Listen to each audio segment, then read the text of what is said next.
online is actually Marco Cavaleri.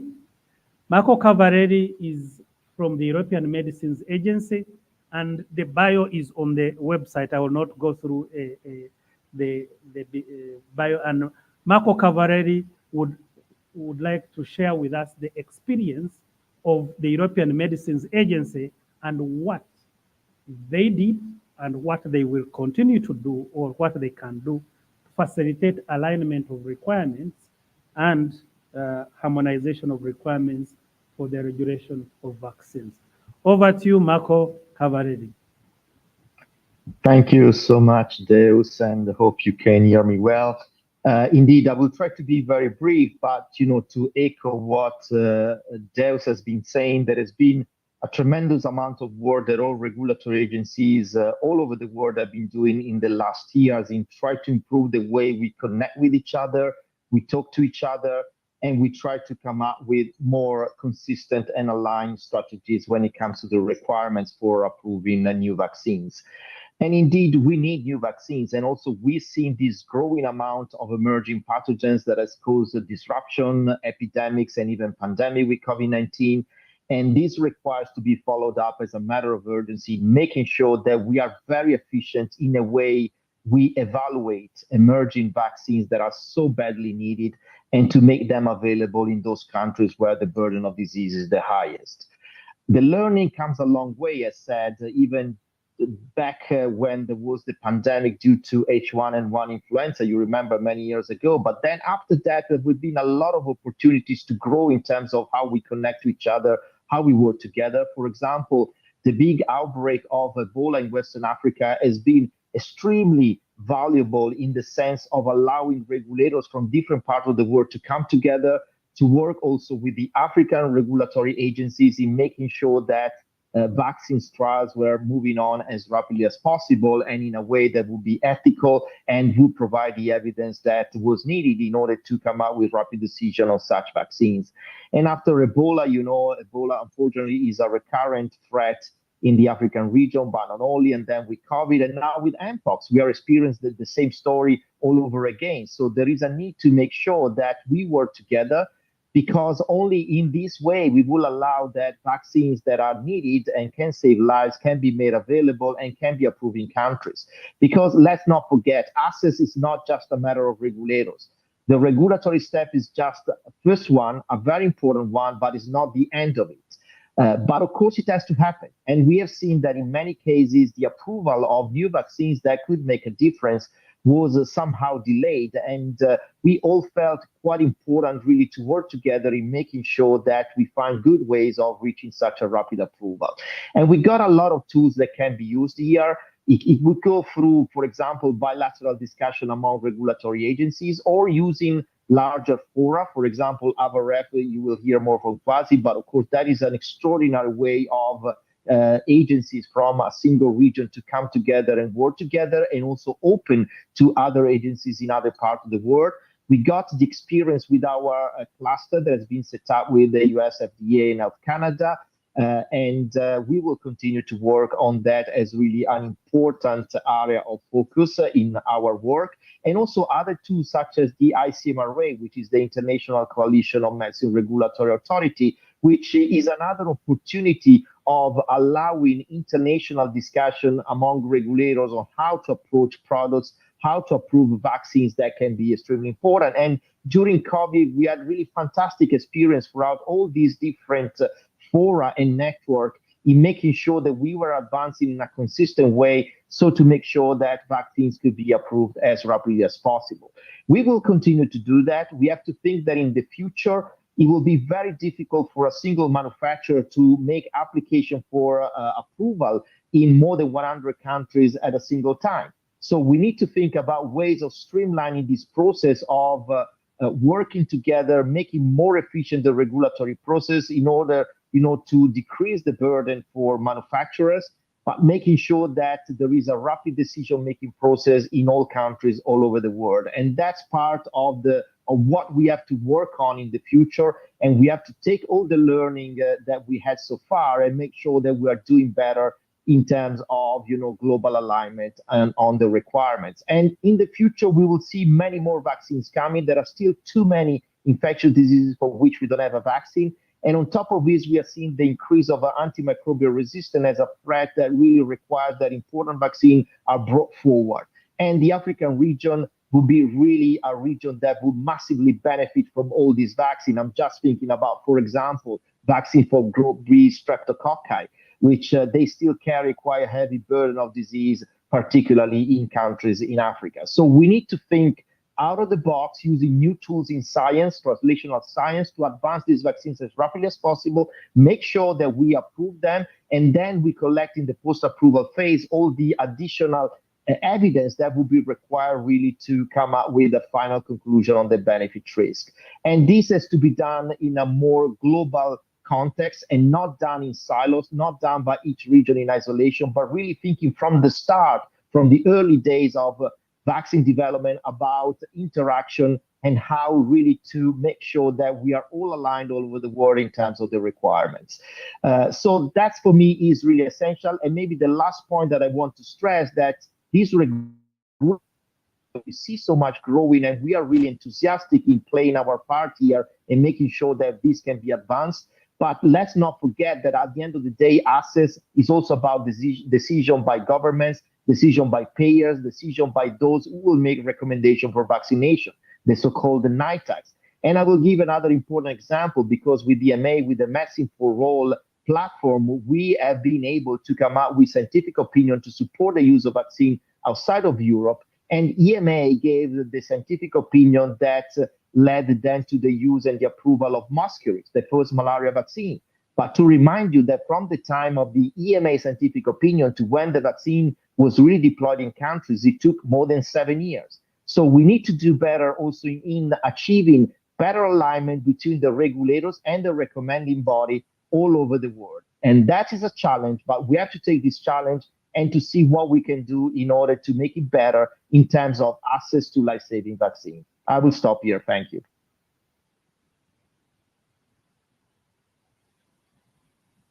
Very much, Marco, indeed. I think the example of Mosquirix was very timely to highlight here.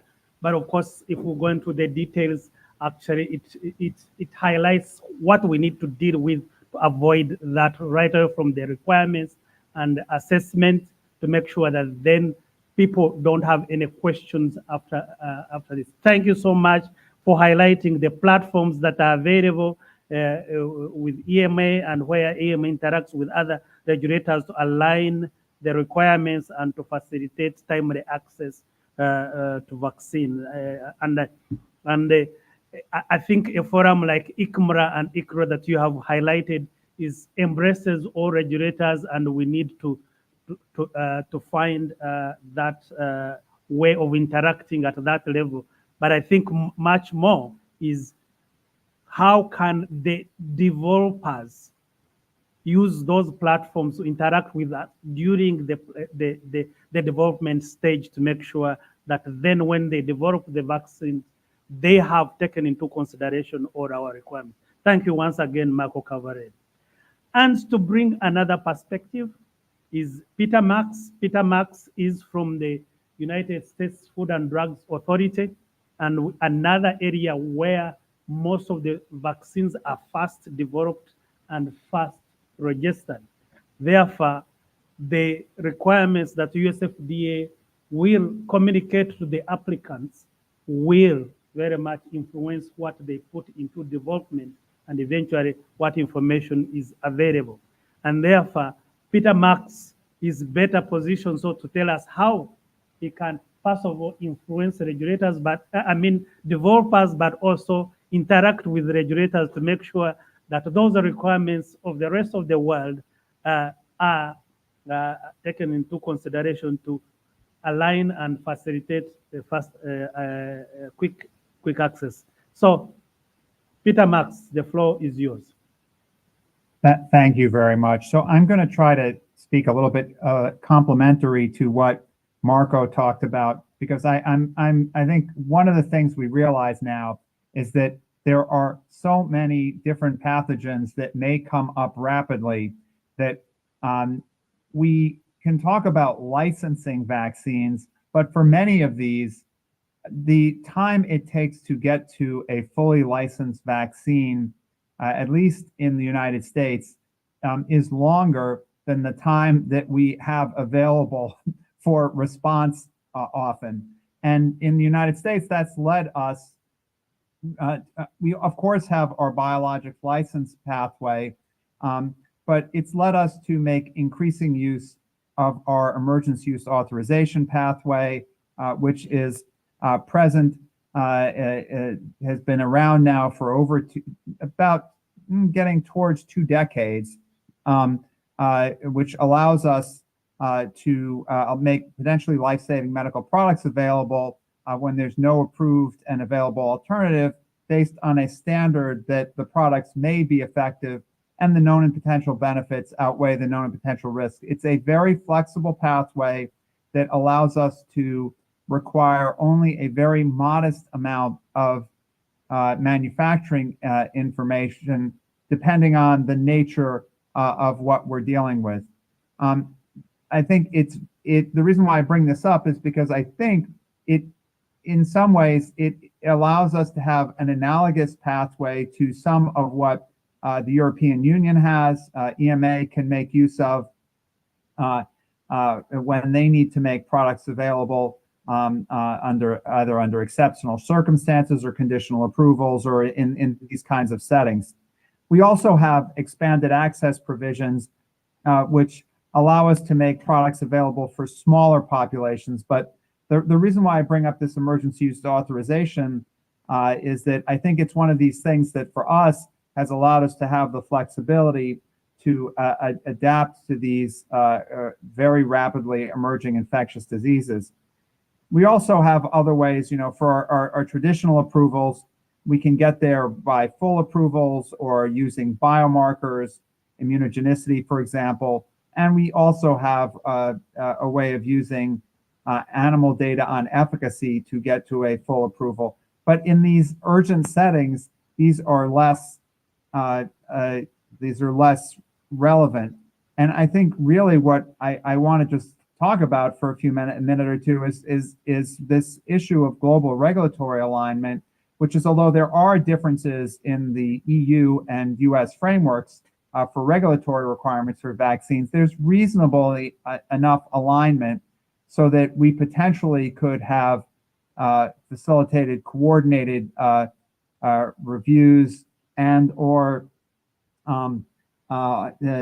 essentially coordinated authorizations, if not necessarily one authorization. Each individual country needs to retain its own sovereign ability to authorize vaccines. But the idea here is, if we could do this more rapidly together and not repeat things, it could be helpful. I think this goes to the recent outbreaks where, in COVID, in many cases, I think, not necessarily for the licensures, which required, in the United States, which required certain very specific information, but for the emergency use authorization, I think we probably could have coordinated with other regulators and have come to a place where we could have hopefully facilitated more rapid global regulatory review and the ability to have these vaccines available more rapidly globally. And I think this is something to be thinking of, which is that in a public health emergency, would there be a way to streamline this so we don't continually reduplicate or duplicate efforts at review? So I think this is a great time to be thinking about this, because unfortunately, going back to this map that I showed, if you go to sleep at night, there's a lot to worry.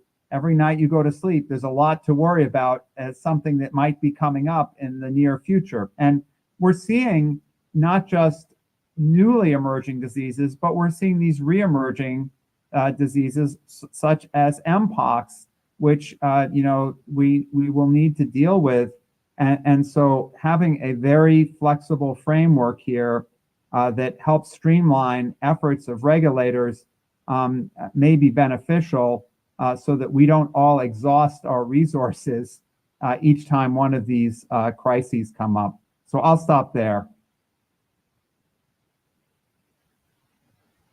Thank you very much, Peter, for that sharing. And I mean, first, that slide is scaring. That map there is scaring. But that's the reality Peter is showing us, that the emergencies are popping up, and there are so many pathogens that are emergency potential.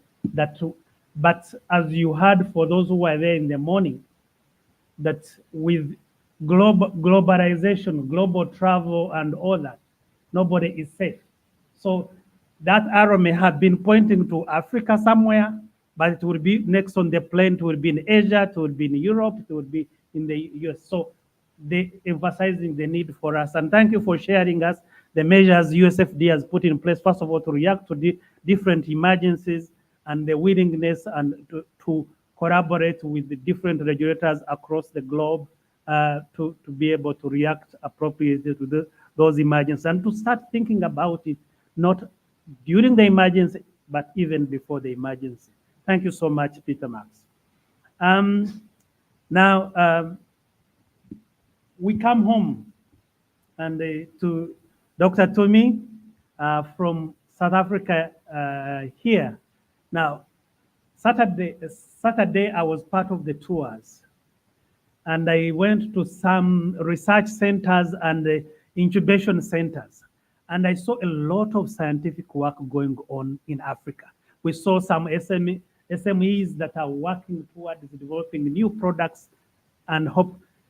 Today we heard that for them to be viable, they cannot only target the South African market. They need to at least to target. So, to me, you are our first flagship on the continent as a NRA of maturity level 3 for vaccines. How do you want to support those incubators, not only to be authorized in South Africa, but also to access the continent? Over to you, Tumi. Thank you so much. Thank you very much, Deus, and thank you to the other panel members. So briefly, we've got a number of mechanisms that we consider here in South Africa, and I've got my team here, so all the tough questions must go to my team members who are here in the room. But an important appreciation for us was, particularly we experienced this a lot during pandemic, was the realization that within our requirements or within our laws, we didn't have a mechanism that enabled us to be responsive during a public health emergency. And we had to work and collaborate with the other NRAs and really put in place a mechanism that allows us that flexibility that I think it was Peter Marks spoke about, that they've had it for decades in the US. So the first thing is to ensure that as African regulators, we've got that ability to be flexible during a public health emergency. What helped us is that in South Africa, we've got a very strong scientific community. So while we were seeing mRNA vaccines for the first time, we were able to pull on experts in virology and vaccinology to work with us and really enable us to make evidence-based decisions. And you know, moving along a few years later, big lessons for us was one of them was the importance of collaborating with other NRAs, NRAs on the continent and NRAs outside of the continent. And to that effect, we have what we call a reliance mechanism, wherein if someone has a product or a vaccine that's authorized by the US FDA or by EMA or some of the other regulators that we rely on, we can then consider that assessment report and make then a fast track review of that product. And we applied not only for vaccines, not only under public health emergency, but generally, because we understand we've got limited resources and we can't do full reviews for all the applications we receive. But linked to that, there is also the fact that we now have 6 ML3 countries, NRAs on the continent. And we've been having discussions about while we can rely on decisions or assessments done by the other well-resourced regulators, because we're now at ML3, and what that means, WHO has a scale of 1 to 4, and 3 means that you are a stringent regulator, you have got stable systems, your systems are integrated. That's what we know about each other. So it's almost like an audit, and you then get this benchmark outcome. And so we've come together and we said, but as African NRAs, with the development that we've seen, we have to start relying on each other. So if you think of the RTSS vaccine that Ghana has approved, if we get a submission as South Africa, it would not make sense for us to do a full review. Why don't we access the assessment report by Ghana, consider what they've asked the applicant, and then make our own judgment, but really rely on the hard work that the authority in Ghana would have made. And so those are the conversations that are happening. And, we even have a draft MOU, so it wasn't just corridor talk that you heard. It's happening. It's happening. We're putting our minds together to say we have to leverage on this capacity that's available on the continent. So we'll in future have a mechanism where we can rely on each other as the 6, for now, ML3 countries, and this is going to certainly increase. But quite importantly, our mechanisms then at a regional level. So we've got Zazibona, wherein if you want to have your product registered within the SADC region, you can then submit that. There's about 13 active member states in Zazibona, and we have what we call a collaborative review. And we pull resources from these countries. Actually, there's a team that's currently sitting as we speak, and they're assessing dossiers that have been submitted. So it's a single submission. And after assessment by that team, you then can have South Africa, Botswana, and Namibia recognize that decision and not have to do a full review. And what's great with this platform is that we're using resources from our own regulators. And in doing so, we're building also capacity. So we are seeing that in future, really Africa is going to start having the capacity that it requires. And I mentioned Zazibona, but you'll see tomorrow we have a session that Portia, my colleague, will chair around all the regional economic areas across the continent. So in essence, in the continent, as we speak, you don't have to submit to all 55 member states. You can use these regional mechanisms. But lastly, to add to that is a very exciting process that we've undergone under the leadership of Auda Nepad, is that now the African Medicine Agency has been established. And through that, you will have a single submission portal. A number of regulators on the continent will assess that. And once there's an outcome, then these the countries on the continent would then rely on that assessment, or even accept it as it is and recognize that decision. So what we're finding is that these 3 tiers of regulation will remain to be important for the longest of time. But it's critical that during public health emergency, we also look at how do we then work with the likes of the US FDA and EMA, for example, because as you rightly say, a lot of the products are first submitted there. Take the example of the Mpox vaccine. I'll use the Bavaria Nordic. It's a vaccine that EMA has authorized. And so if there are mechanisms wherein as African NRAs, we can participate, particularly under public health emergencies of international concern, we can then participate in these global reviews, wherein in a review, you've got FDA, EMA, SAPRA, EDA, NAFDAC, sitting and looking at a single dossier, because invariably these products are going to come to our respective countries. And I do think that that's a mechanism that will yield tremendous food, but also enable quicker access to these vaccines. I'll pause here, Deus. Thank you. Thank you very much. Thank you very much for giving us a leaf of what is happening at on the continent, and I'm excited to see that indeed we're making headway, and not only the 6 regulatory authorities working in isolation, but even planning to work together. And I think Chimwemwe and the team, you have a core team on which to rely on to form the African Medicines Agency, so that we realize that single application. So that actually takes me then to Kwasi. Kwasi, Kwasi is in charge of AVAREF, this African Vaccine Regulatory Forum. Now, that also has played, it's one of the continental expert committees that actually covers the entire continent, and that brings harmonization. But let me not preempt his presentation. Kwasi, tell us, first of all, remember, we are talking about alignment of requirements, but of course, it's not stopping at the requirements, but reviewing against those requirements to facilitate access of these vaccines. Over to you, Kwasi. Yes, thank you very much. I do have slides, but I think I'll just skip them, in a sense that I think we've heard quite a bit about alignment and harmonization, and it is already happening.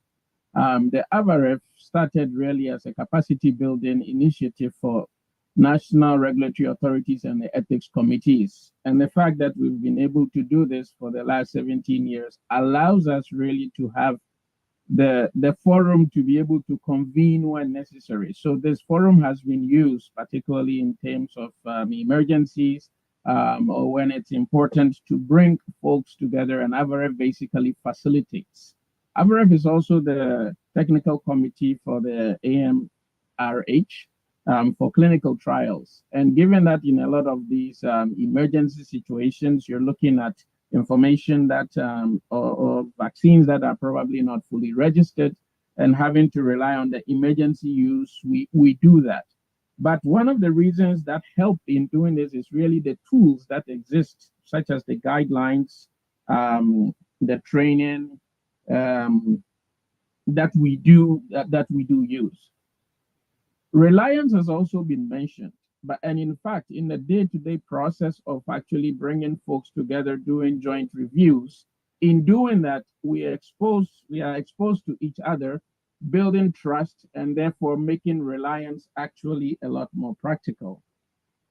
One of the things that we see, though, is what I think has been mentioned. That to me is really during the period between outbreaks. What do we do in these periods? In these periods, I think the work that we do really helps us, or will help us, in being able to address the epidemic or the outbreak that happens. And so one of the appeals probably we'll be making is, given that in a lot of these instances, we are relying on the stringent agencies, particularly in instances where information is coming from outside the continent, I think the work that we do during the inter-pandemic period with these agencies would be helpful. So, they are help, and they do help us, but they are help in training, they are help in actually having our reviewers to be part of these processes that they do. If we can find more and more ways to do that, it would help. Now, not to deviate from what we're talking about, but because AVAREF, we have the opportunity or the platform to be able to bring NRAs, ethics committees, manufacturers, and in this case, vaccine manufacturers, we believe that we need to really start working on what we consider to be regulatory preparedness for vaccine manufacturing. I don't believe any vaccine is going to be manufactured without clinical trials. For the NRAs of the countries where there is serious input or intent to manufacture vaccines, for us to bring them together and for them to start talking, for regulators to actually start discussing, so that where possible, they harmonize the requirements, for there to be opportunities for the manufacturers to really know what's expected of them, even as they are planning from building their factories and so on and so forth. And throughout this, we are going to realize the harmonization. Importantly, I think we need to harmonize towards what is science-based and pragmatic, not necessarily harmonizing towards convenience or harmonizing towards what's easy to do. And so for me, I think we have the foundation, we have the building blocks, we continue to do that. And with the emergence of the African Medicines Agency, I see that we are on the right track to harmonizing the requirements. And so I think that I will end here. Thank you. Thank you very much, Kwasi, and again, giving a practical example of how it can be done across Africa, bringing together different countries and not only harmonizing the requirements, but also doing joint reviews for the to cover the continent. Now, Sarah, in June this year, I was in Cairo, where, and this is the third African Health ExCon, where President Fattah al-Sisi calls all African, in fact, at least 35 member countries to, to showcase, first of all, the Egyptian industry, but with the whole purpose of making sure that we can increase access to health products across the continent. But of course, that objective is looking at the manufacturers that are based in Egypt, but looking at the African market. Now, you as a regulator in Egypt, how are you going to make sure that when those manufacturers get to you and are applying for registration, that those requirements you apply to them are relevant, so that when TUMI receives the application, can say confidently, she's just told us that when Ghana does that, she wants to rely on that, but she must be confident that the requirements are the same as what she would like. So how do you do that? How do you like to see it done? Over to you. Thank you. First of all, on behalf of EDA Chairman, I want to thank SAPRA for providing this opportunity to EDA to participate and be part of this very rich event. And what brings me some relief hearing the introductory words from the co-panelists is a lot of ideas that is resonating with what I was having in my mind in the first place. What we still need to do is to make benefit of what others have done already, not reinvent the cycle, but start from where others have finished. So EDA considers the alignment and harmonization and convergence of regulatory requirements as a very important pillar for maintenance and sustainability of vaccine manufacture and equity. And as you mentioned in ExCon, this was one of the very important targets that Egypt is working for. We perceive this, it depends on two pillars. One of them is adoption of the technical international guidelines. And other one is to check our practice and try to establish procedures that make benefit of other people experiences to maximize our capacity and resources.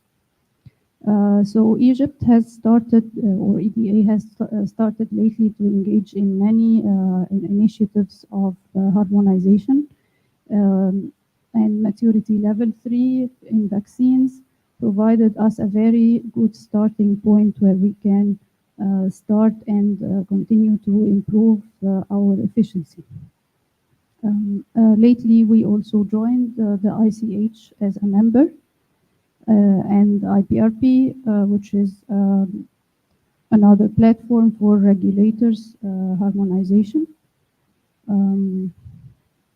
We also working on our newly edition of the Egyptian Pharmacopoeia.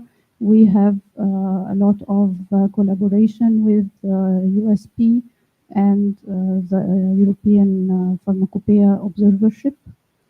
So this is on the level of the guidelines and science understanding. On the side of practices and procedures, we have also worked on the reliance, and we see it very important to be evidence-based reliance, knowledge-based.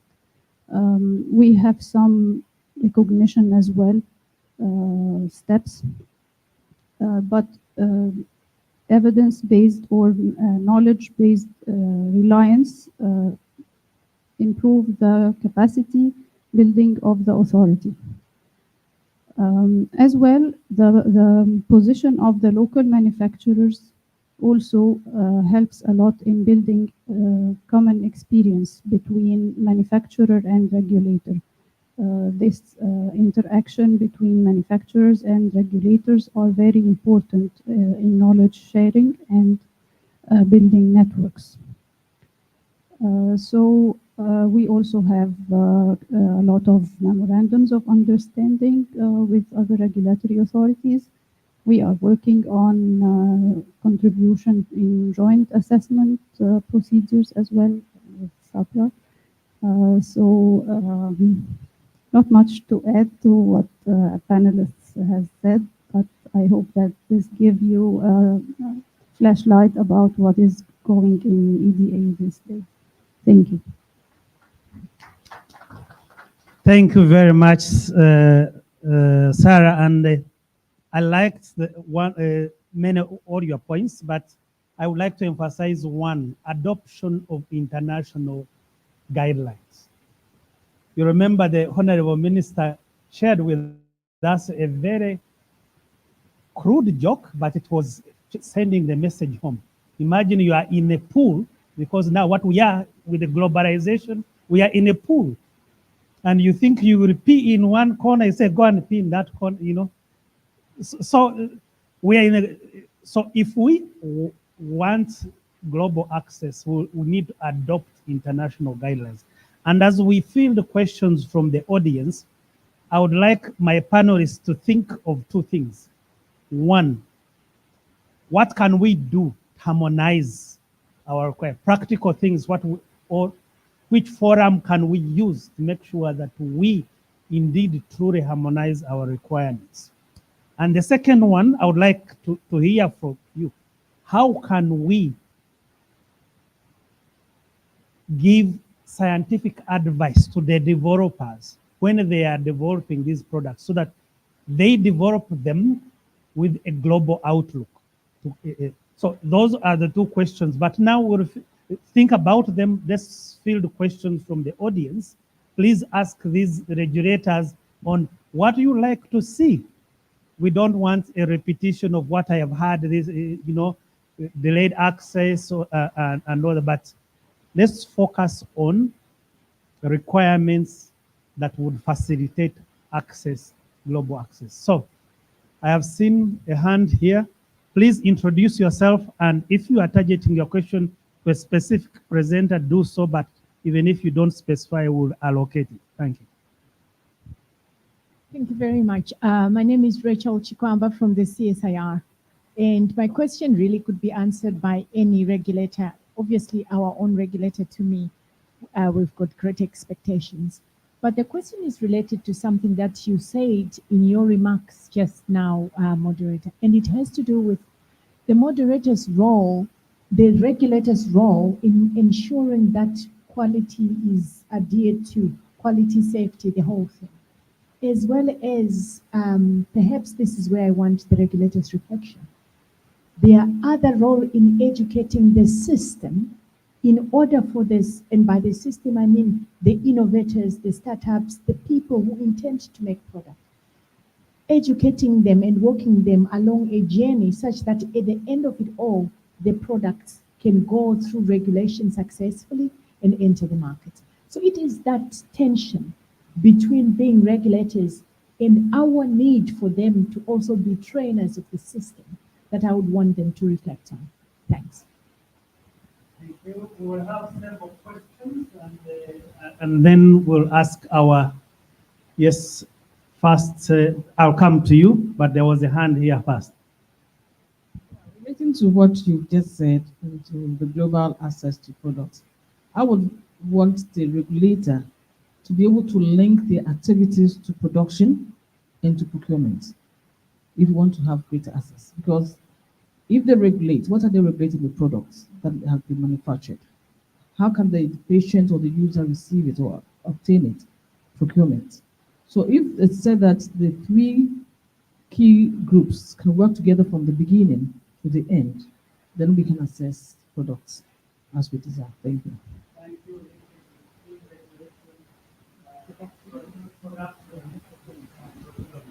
Thank you. There was a hand here.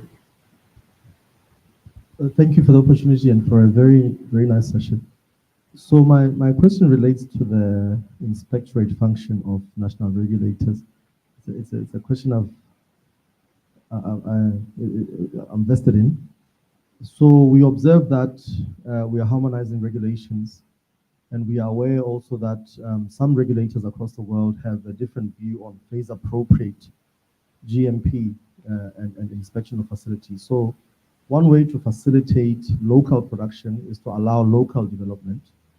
And I still believe that in phase 1 clinical trials and the production of materials thereof, facilities can have a nuanced good manufacturing practice hurdle. It's a question related to that inspectorate function to facilitate local production and development.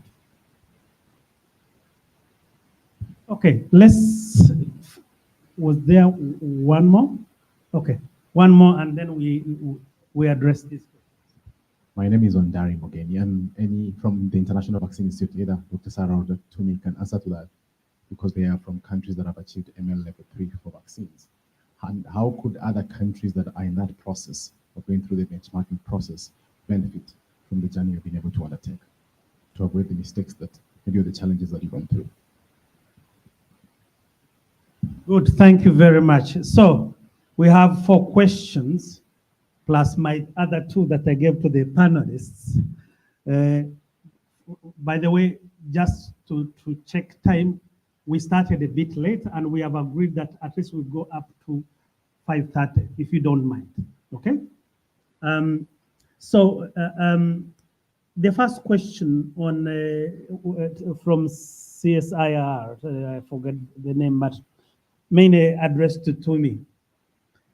Talking about not only to ensure, how can regulators not only ensure adherence or enforcement, but how can they also play that education role to the developer? You remember our theme is alignment in requirements to facilitate development. Okay, so if you can speak to that, and maybe you can also address the very last one when you're coming in. What lessons did you learn to your journey, for your journey to ML3, and what can you give your other colleagues, what advice can you give to your other colleagues in the African continent? Thank you very much. And there is a difficult question, as I said, for one of my colleagues in Inspectorate. And Sepo has raised this with me before, so if you don't mind that I touch on it, Deus. So in essence, what Sepo is asking is, so when there's a clinical trial to take place, we require that the material utilized is manufactured from a GMP compliant facility, because we need to make sure that that material is quality material. And so the challenge that we're sitting with and we're finding is that, and I'd like to hear how EDA maybe is addressing this, is as we're seeing an emergence of local manufacturers, understanding the constraints and sometimes the financial constraints. They may not necessarily have a facility that ticks all the boxes when you look at the GMP requirements. And I guess the question is there some way that we can rethink that? And so I'd like for Dion to reflect on this later. I did say the tough questions will go there, but it's an important conversation because our and I say this to the team, and I tend to be quite controversial, that a lot of our requirements are written with the expectation that products are imported into South Africa. And we need that paradigm shift. We need to understand and develop requirements knowing that some products will be made locally manufactured and others will be manufactured in the region. So even in terms of transcending different ports, we cannot say our products only come through sea and airports. So it's a paradigm shift that is certainly required. But Dion can comment on that. In terms of the question that Rachel asks about educating, it's a very, very important one. And we noted during COVID, and we want to do more of this, for clinical trial applications during COVID, we had a pre-submission meeting with the applicants, wherein they would tell us, this is the set of data that we have. Are there any gaps that you're seeing as a regulator? Can you advise us? And we found that it helped a lot. It actually reduced the time that we take to authorize clinical trials. And so we want to do more of this. And I must say that 2 of my colleagues participated in the training that happened over the weekend under the Bio Convention. And so we understand that once your applicant knows exactly what you require, it makes even our lives a lot easier. So we really are open to setting these up. We even have training programs with other universities, for example, Wits University, and we're now opening up to those who may want to graduate in regulatory sciences. But this is a very, very important matter. So we try to say, if you are a new applicant bringing a product that we either have not seen or you're not sure about, yes, it takes a lot of time, but we are available to meet and provide some guidance. And then lastly, on the ML3 journey, it's a tough journey. Oh my goodness. It's resource intensive from a human resource, but also from a financial resource. But for me, what I've seen with all the countries that have ML3 status is leadership. The leadership of the organization has to drive it. And you must then get buy-in from the rest of your team, because it is a demanding process. But also continuously monitoring and continuously improving on that is quite critical. So for me, a big lesson, the head of the agency needs to drive an agenda to achieve ML3. Thank you, Tumi.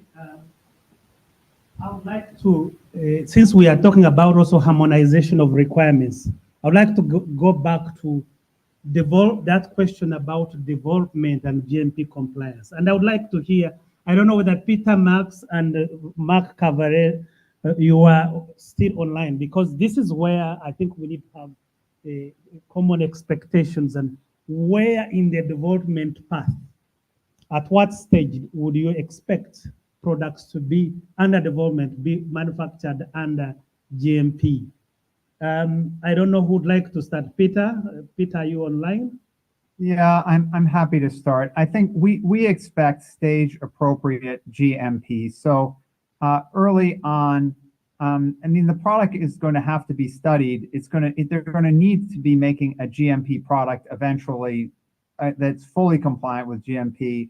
So, but we would start in phase 1 with at least reasonable adherence to some of the GMP principles.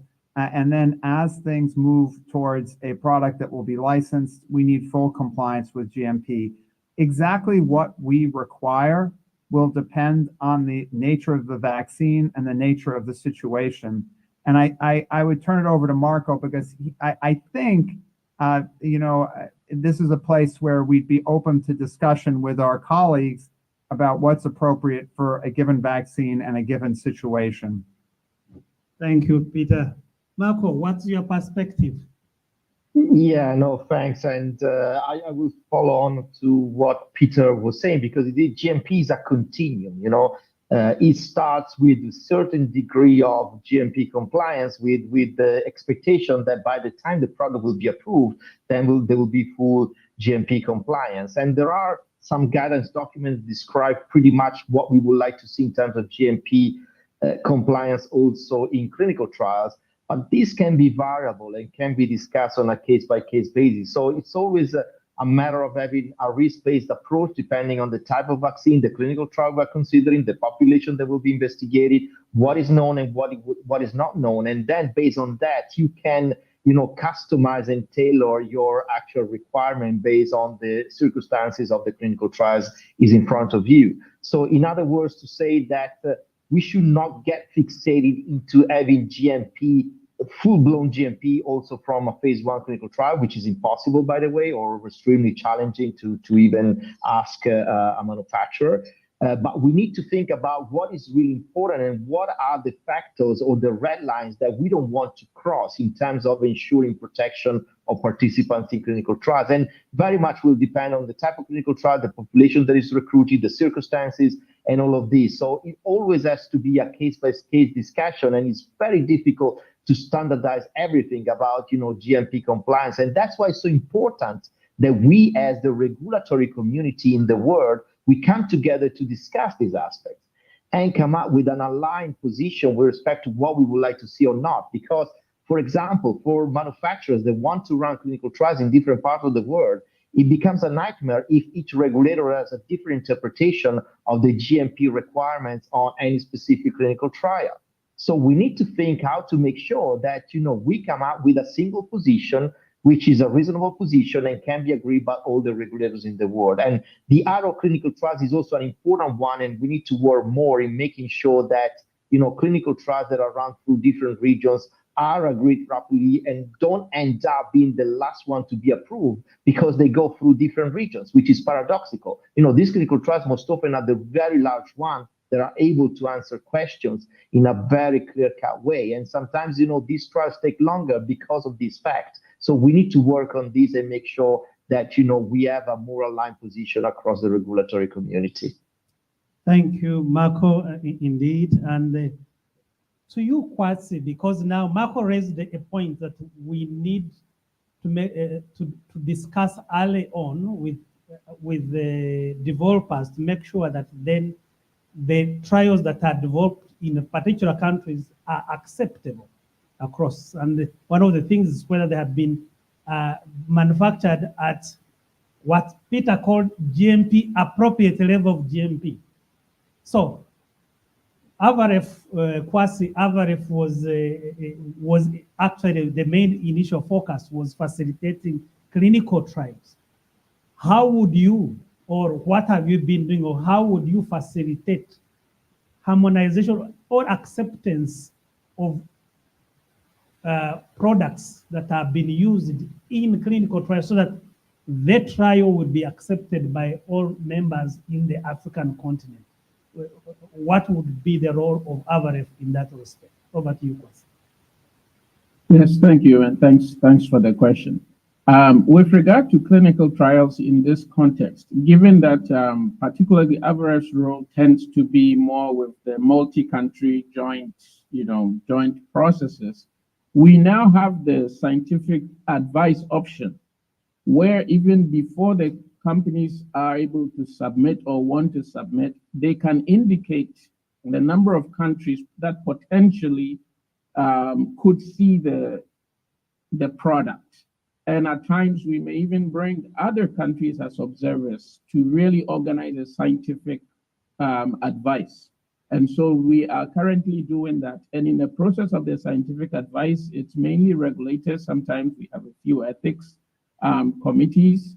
And in that process, there is the discussion on what is appropriate. And so given that this issue of GMP, it has to be couched based on the particular product and the context, I think the scientific advice option is something that is recommended and it's helpful for this. For example, recently we're doing something on the snake bite venom, and that the anti-venom or the snake bite, it's really regional, based on the species in a particular region. So if someone is doing a study, it's difficult really to, have standardized for the entire continent. And snake bite is really something also that the entire continent needs. And so this is something that we are having, and the manufacturing would be a bit tricky as well. And basically by having consensus and relying on guidances that's there and being able to discuss and interpret it in the context in which we operate, ensuring that, yes, scientifically makes sense, I think is the way to go. And that's what we've been doing. Thank you. Thank you very much. Okay, I think there's another question that we have not yet answered, was that when giving marketing authorization, and I used the word marketing authorization and not registration for a purpose because of the nature of the question. How can we bear in mind the requirements of procurement? If I understood that question, how can we bear in mind the requirements of procurement so that then it can facilitate access? I don't know who would like to start on this. Yeah, this is a challenging area for us because as regulators, we're generally not involved with procurement directly. That said, in the recent crises, we've had to get ourselves very much aligned with, at least at the US FDA, with the components of government organizations that assist in procurement, because they have to be aware of the status of where things are. I wonder if this isn't one of those places where there is some importance for, for WHO and others to collaborate. It may even be a role for ICMRA, this kind of group of regulators, to come together to try to help manufacturers understand the potential needs here. I mean, I think this has been a real challenge of having the right amount of product at the right time. So I don't have a solution, but I do think that there are venues between WHO, ICMRA, that might allow us to help work in this direction. Again, Marco might have other ideas on this one. Thank you, Peter. Marco? No, yeah, indeed, it's something that can be quite tricky. And as said before, we saw many times, also the European level, that, what we approve as regulators then maybe is not picked up by the NITACs, by the national authorities that are making recommendation on vaccine use. And so we need to increase this dialogue. At the European level, we have piloted scientific advice done jointly with the NITACs, which I think, it could have gone better, to be honest, but, it's a starting point of increasing this dialogue so that a developer can also hear not only the view of the regulators about what is needed for getting and securing an initial approval, but also what the NITACs may want to see in order to make a recommendation. And I will refer back also to the important work of the WHO with the evidence on vaccine policy. Because, after the lesson learned with Mosquirix, indeed, they turn out very importantly that we need to make sure that, also the NITACs and those that are making recommendations are also contributing to the definition of the development plans, particularly when it comes to the design of the clinical trial, so that they understand what they will be getting in terms of evidence when it comes for them to make a recommendation. And indeed, one of the first areas that has been looked at is for TB vaccines, because it's very important that we look at the development of TB vaccine, not only thinking about what is required by the regulators to get an approval, but also what then would be needed to get a recommendation by the different bodies internationally, but also at local level. So very important that we build an infrastructure that can allow more connections and possibility of talking also with those that make recommendations, so that manufacturers, they have a better understanding of what they will be getting at the end of the day. And if there is a need, to provide some kind of different evidence initially, why not to look at that? Of course, the risk that we end up, increasing the burden of studies and the amount of evidence that we want to see. So there has always have to be a bit of common sense about what is generated initially and what can be generated in the post-approval phase. But it's important that we find ways of having more connections and more way of dialoguing also with those that are making recommendations. Thank you, Marco. And Sarah would like to add something, and I would want to prelude with it with the, when I was there in Egypt for the ExCon, before I was about to head to the airport, I was actually asked by the general who is in charge of procurement to change my flight so that I can meet him with a number to say how can,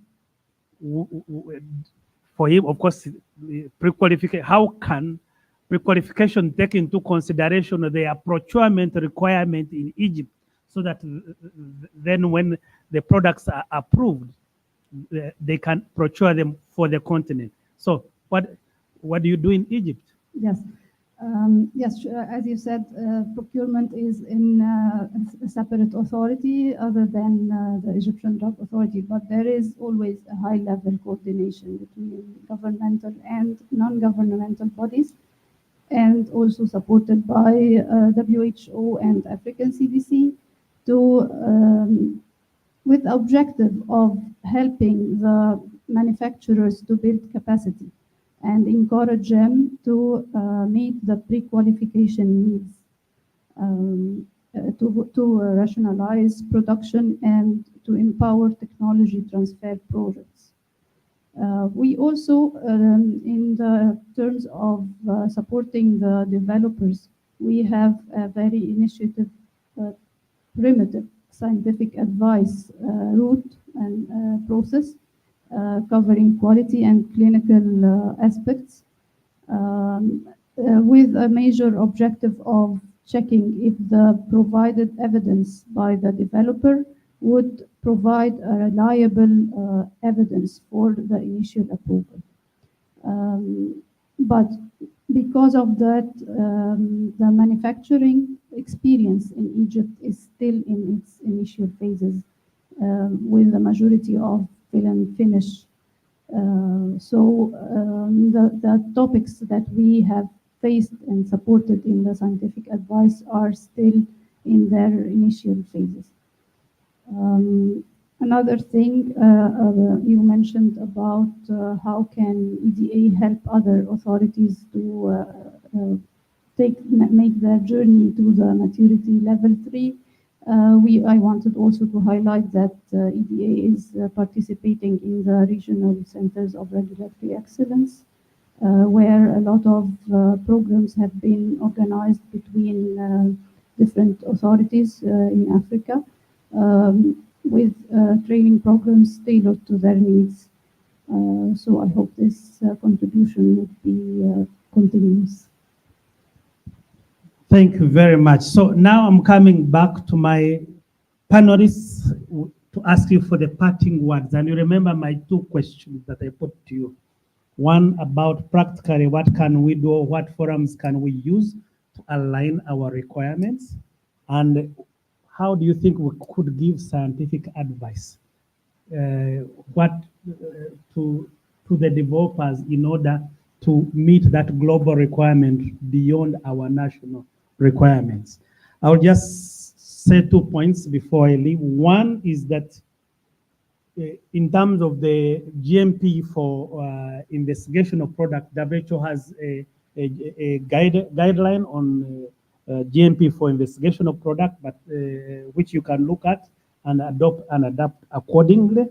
And then in this time issue of looking at not only procurement requirements, but also programmatic suitability requirements, I would like you to look at the WHO guidance for vaccines on programmatic suitability, because that incorporates what the programs, EPI programs, require, but also in this respect, what UNICEF and PAHO, that are major procurers of vaccine, would require, and those are incorporated in the programmatic suitability aspects. Okay, let me have a burning question.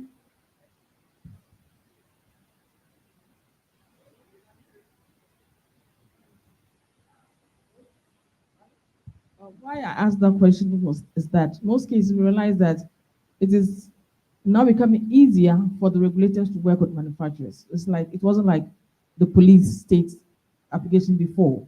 Now there's that cordial relationship, so it's easier to work on the quality of products. But then with the procurement aspect, they're lacking behind. And they do not have that scientific understanding that quality and safety is more relevant or more important than price. So they will look at it in terms of, oh, this is the cheaper product. This is the less pricey product, in terms of economics. So they'll go for that. Not necessarily looking into the quality and safety of the product vis-a-vis, the patient's healthcare. So linking the three now is quite important, where we, as regulators or manufacturers, should align to educate them to understand that they cannot compromise the quality and safety of products vis-a-vis the price of it. So that is where we want to go in now, to see that we can bring them on board to be able to get the best product for the patients. Because finally, when we produce and the product on the market, especially when it comes to Ministry of Health and other agencies in the country, they are the buyers. And they'll buy anything, whether it's expired or substandard, falsified, they'll buy it. But we have to. Thank you. I'll just say two things here. One is WHO has had but ICDRA, and which is run every 2 years. Actually, from the time I said we are talking a lot with the regulators, but the procurators are responsible for actual access in the country. And what we are proposing with the different partners, we will alternate. 1 year we'll have the ICDRA, the other year we will have a conference of national procurement agencies. And we will bring a few recommendations that have come from from ICDRA, so that they hear what the regulators are saying, and from the procurators, when the next ICDRA would have the recommendation from, so that we can have that interaction. The last point I would like to say on this one, the last time I listened to the procurators or the tendering process. When they are asking bidders, they ask them to put in 2 envelopes. One is the technical proposal, the other one is financial. And they need to first assess the technical to make sure that it complies with the basic, before they even dare open the financial proposal. If it does not meet the technical, that does not meet what they reject, then, and I think you cannot compromise price, or because this one is cheaper, I can buy it from a non-GMP site because it is cheaper. Then there we are no longer looking at public health. Okay, so parting words. This time I would like, okay, Kwasi, could you, what are your parting words? Yes.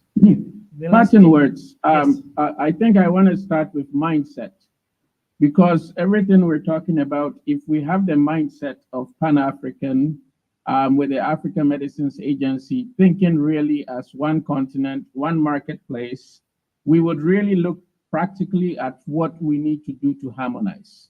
Harmonization is a contact sport. We really need to see whatever we need, whether we really need it or we don't. And I think having that mindset and the confidence to work together would enable us to really harmonize.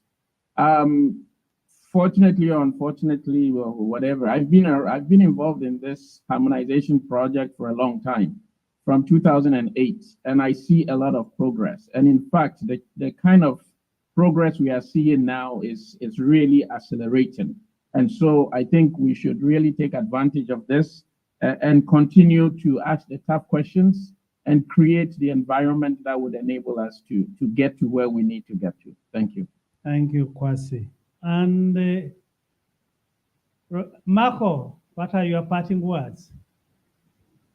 I think I like very much what Kwasi just saying. So for me, it's also a matter of attitude, thinking about what we want to achieve and having this goal in mind, before we start doing anything. And based on that, we will go in the right direction of increasing the collaboration among regulators.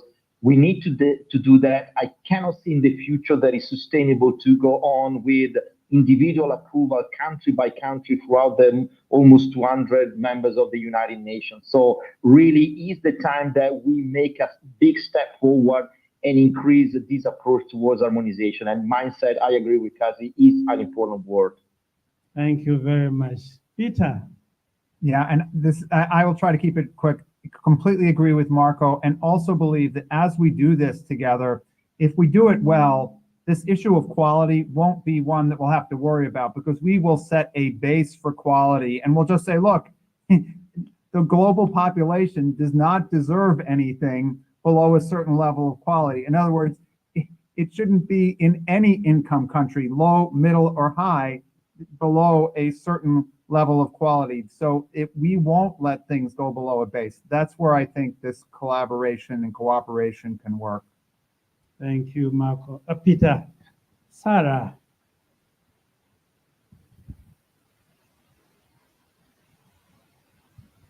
Thank you. My parting words would be that the intention is there, and it's time to continue working hard on revising and fine-tuning our own practices to make sure that is in line with international standards, and as well taking into consideration our own challenges and problems, and thinking together how to make it through these challenges. Thank you. And I'm keeping the last words to our host, to me. Thank you very much, Deus. For me, I guess 2 words really around harmonization are trust and collaboration. If we don't trust each other, we cannot get far. So I'm fully aligned with the colleagues. And while we are aligned, and it's beautiful to see how, as many regulators as we are on this matter of harmonization, we really are aligned. But where we're still lacking is having the required standards, tools, and platforms to give effect to what we're saying. So we do need those in place. Thank you. Let me thank you for giving me homework, because now I'm a director of health product policy and standards, and you are asking me to put in place standards, tools, and forum and platforms. Okay, lesson. What a better way to end this. I thank you so much, first of all, for being a patient audience, but I think that highlights the importance of aligning the requirements, because we can talk about equitable access. If we all have different requirements, different processes, we will be chasing the shadow. We need to have them in place, and we don't only want to talk about them. And that's why I take the challenge to me, let's now put in place forums on which to discuss common standards and common tools and platforms where we can discuss these and implement them. If we do that, definitely we'll make even the manufacturing viable, because if you can access a global market, that means you have a market to sustain your production. If you don't have a market, you cannot sustain production. And I liked the point Mark said. Really, there is no quality for Africa, there's no quality for Asia, there's no quality for low-income countries, there's no quality for high-income countries. It should be the minimum quality for everybody. And once we achieve that, once we have that mindset, then we will harmonize our requirements, and we will manufacture to those standards, and we'll have access to those markets, and will be viable, will be profitable, and there will be equitable access. On that note, thank you for listening to us, and I wish you a good evening. Thank you very much. Bye. Please join us at 6 p.m., one of the rooms at the back, for a mayoral reception. Thank you. Good. Yes, there's a reception taking place. Thank you,